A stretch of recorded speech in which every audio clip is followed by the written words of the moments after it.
Hello दोस्तों, मैं हूं अजय और आप देख रहे हैं लव विद एस्ट्रो। दोस्तों, आज मैं आपको बताने वाला हूं कि दोस्तों कई बार ऐसा होता है कि हम बहुत सारी प्रार्थनाएं करते हैं, मंदिर जाते हैं, भगवान की पूजा करते हैं, बहुत सारी चीज़ें भगवान से मांगते हैं, लेकिन वो हमें मिल नहीं पाती।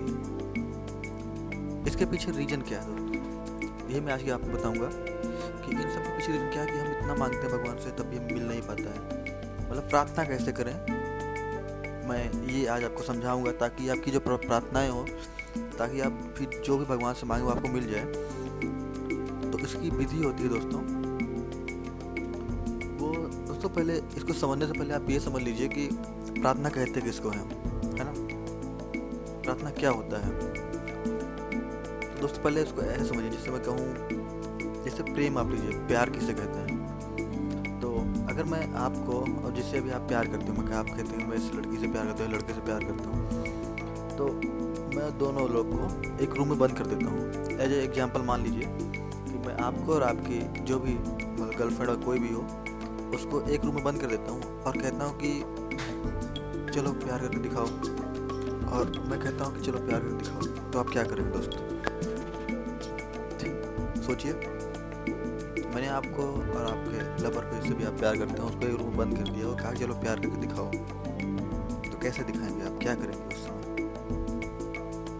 कुछ नहीं कर सकते। तो कहने का मतलब प्यार क्या है? प्यार एक मानसिक अवस्था है दोस्तों। जैसे आप किसी से प्यार करते हैं तो आप दिन भर उसके बारे में सोचते रहेंगे, है ना। आपको उसके साथ रहना अच्छा लगेगा, उसको देखना अच्छा लगेगा, है ना। उसके साथ रहना आपको पसंद लगेगा, उसका टाइम पास करना आपको अच्छा लगेगा, है ना। तो कहने का मतलब प्यार कोई एक्ट नहीं है जिसे आप कर सकें, है ना। तो कहने का मतलब दोस्तों कि प्यार जो है कोई एक्ट नहीं, कोई क्रिया नहीं है। मतलब प्यार कोई ऐसी चीज़ है जिसे आप कर सकते हैं। बिल्कुल वैसे ही जो प्रार्थना होती है वो भी कोई एक्ट नहीं है, कोई क्रिया नहीं है, वो आपकी एक मानसिक अवस्था है ना, एक मेंटेलिटी है। जब आप उस अवस्था में होती है तो प्रार्थना कोई करता नहीं है। जब आप उस अवस्था में होते हैं तो प्रार्थना घटित होती है, ना कि आप कर सकते हैं। जैसे प्यार कोई करने वाली चीज़ नहीं है, प्यार घटित होता है हमारे अंदर होता है, प्रोसेसिंग होती है उसकी अंदर। उसके बारे में आपको बहुत याद आएगी, किसी जिसे आप प्यार करते हैं हमेशा उसके बारे में सोचते रहेंगे, आपको उसके बारे में सोच के अच्छा लगता है। जस्ट लाइक एज प्रार्थना भी क्या होता है, वो भी एक एक्ट नहीं है, वो एक प्रोसेसिंग है। जब प्रार्थना की अवस्था में होते हैं तो प्रार्थना अपने आप घटित होती है ना। दोस्तों प्रार्थना कोई एक्ट नहीं है, तो मतलब ये हुआ कि प्रार्थना आपको करनी नहीं है, प्रार्थना होनी चाहिए आपके अंदर से। और इस होने के लिए आपको जो करना है वो बताऊंगा मैं आपको। दोस्तों आप मेडिटेशन के बारे में जानते होंगे ना, जो ओरिजिनल प्रार्थना होती है मैं उसके बारे में बात कर रहा हूँ।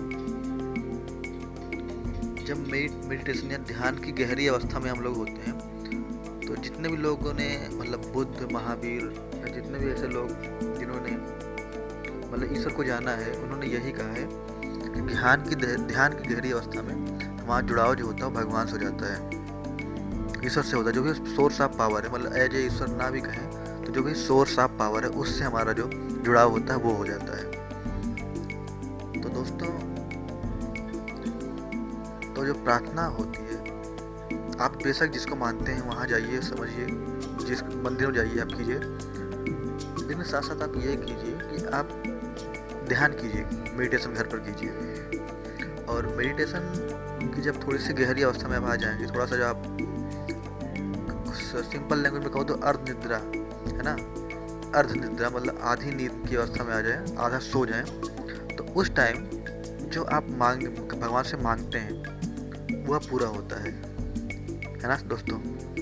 अर्ध निद्रा की अवस्था में जो हमारा सबकॉन्शियस माइंड होता है वो उसका जुड़ाव हो जाता है ईश्वरी से, मतलब जो भी सोर्स ऑफ क्रिएशन है, जो सोर्स ऑफ पावर है, उससे जुड़ा हो जाता है।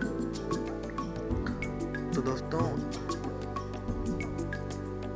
कहने मतलब ये है कि जब आप मेडिटेशन की गहरी अवस्था में होते हैं तो आपका जुड़ाव हो जाता है ईश्वर से। उस समय जो आप कहते हैं, है ना, उस समय जो आप कहते हैं वह पूरा होता है ना। उस समय जो भी आप कहेंगे वो पूरा होगा आपका।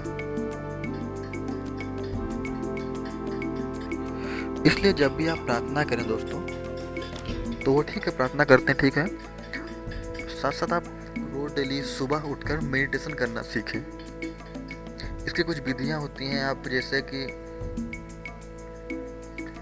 किसी मेडिकल स्टोर पर जाइए और 15 रुपए का एक आता है एयर प्लग होता है, उसे कान में लगाने पर बाहर से आवाज़ नहीं आती कानों में। किसी मेडिकल स्टोर चल जाइए, 15 रुपए का मिलता है, वो वीडियो में आपको मैं दिखा दूंगा।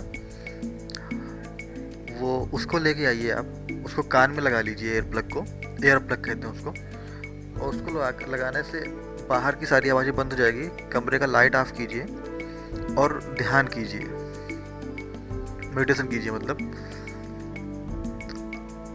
और उसको करने की विधि ये है दोस्तों कि या तो मतलब जो भी आपके मतलब मेडिटेशन की सिंपल भाषा ये होती है कि आप बाहर की चीज़ों से हट जाएं, अपने अंदर जो क्रिएटिव प्रोसेस चल रहा है, आपके अंदर जो क्रिएशन चल रहा है उस पर ध्यान लगाएं, है ना।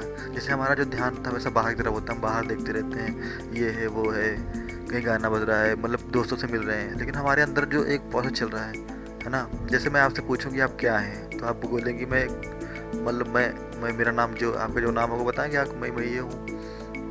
अगर मैं आपसे पूछा कि जो बॉडी है या शरीर जो है वो क्या है,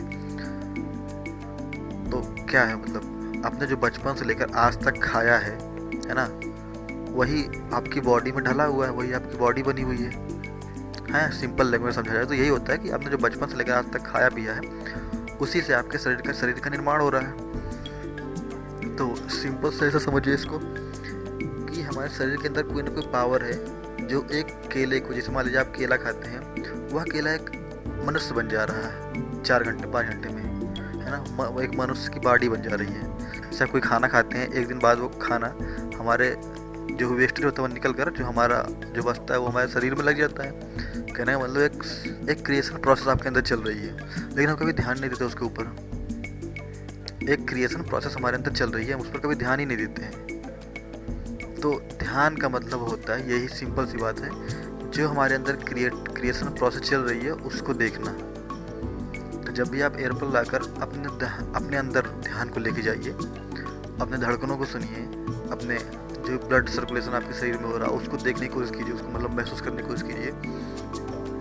धीरे धीरे करते करते हम अर्धनिद्रा की अवस्था में आ जाएंगे। तो उस समय जो भी आप भगवान से मांगना चाहते हैं, जो भी मांगना चाहते हैं वो मांग सकते हैं। उस समय जुड़ाव होता है आपका और ईश्वर से, मतलब एक जो सोर्स ईश्वर कहें या फिर सोर्स ऑफ क्रिएशन कहें या सोर्स ऑफ पावर से जुड़ाव हो जाता है। तो आप उस समय मांग सकते हैं, जो भी कहेंगे वह पूरा होता है अक्सर, है ना दोस्तों। और दूसरी जो मैंने इसके पहले वाले वीडियो में बताया भी था आपको कि हमेशा जब मंदिर में जाइए पूजा करने के लिए, तो ईश्वर को धन्यवाद दीजिए, है ना। ईश्वर को धन्यवाद देना सीखिए, ये बहुत बड़ी चीज़ होती है दोस्तों। मंदिर में हम जाते हैं, हमें शिकायतें करते हैं, भगवान मेरे पास ये नहीं है, मुझे ये चाहिए, मुझे वो चाहिए, ऐसा नहीं है। आपके पास जो है उसके लिए ईश्वर को धन्यवाद दो, और उसके बाद फिर आपको जो भी मांगना है ईश्वर से, उससे आराम से मंदिर में जाकर यहाँ भी कह दीजिए कि भगवान मुझे ये चाहिए, लेकिन पहले धन्यवाद देना सीखिए ईश्वर को। तो दोस्तों ये सब विधियाँ हैं, आप इसको अपने लाइफ में कीजिए, आपको ज़रूर फ़ायदा मिलेगा। और अगर आपको ये वीडियो अच्छा लगा तो आप इस चैनल को सब्सक्राइब कीजिए और वीडियो को लाइक कीजिए। थैंक यू दोस्तों।